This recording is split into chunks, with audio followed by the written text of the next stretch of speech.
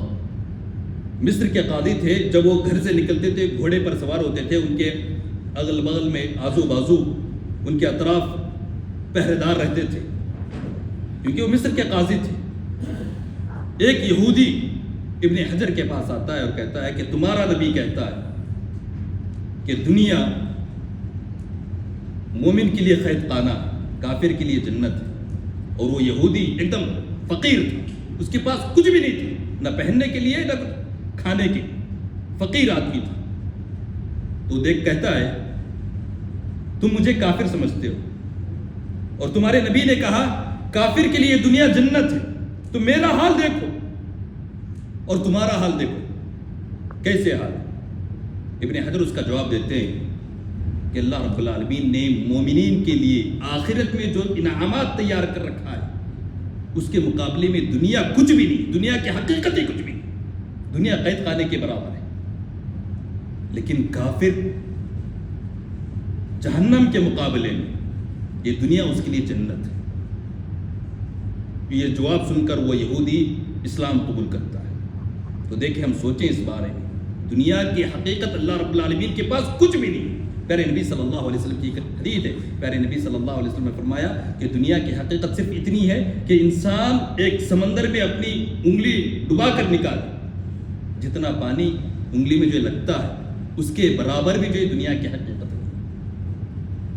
ساری باقی سمندر کتنا باقی, یہ ساری چیزیں اللہ رب العالمین نے آخرت کے لیے تیار کر رکھا ہے. تو کوئی یہ نہ سمجھے کہ اللہ رب العالمین نے جب کسی آدمی کو عطا کیا ہے تو اللہ رب العالمین اس آدمی سے محبت کرتا ہے. اللہ رب العالمین انہیں دیتا ہے, ڈھیل دیتا ہے, اور اتنا ہی سخت عذاب اس کے تعلق سے قیامت کے دن ہوگا.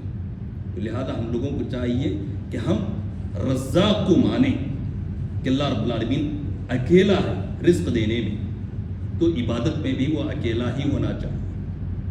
عبادت میں اس کا کوئی شریک نہیں ہے. اسی طرح اللہ رب العالمین نے بعض اسباب بتائیں رزق کو حاصل کرنے کے. اگر کوئی آدمی اللہ رب العالمین کا تقوی اپنے دل میں پیدا کرتا ہے تو اللہ رب العالمین اس کو رزق عطا کرتا ہے. وَمَن يَتَّقِ اللَّهَ يَجْعَل لَّهُ مَخْرَجًا وَيَرْزُقْهُ مِنْ حَيْثُ لَا يَحْتَسِبُ.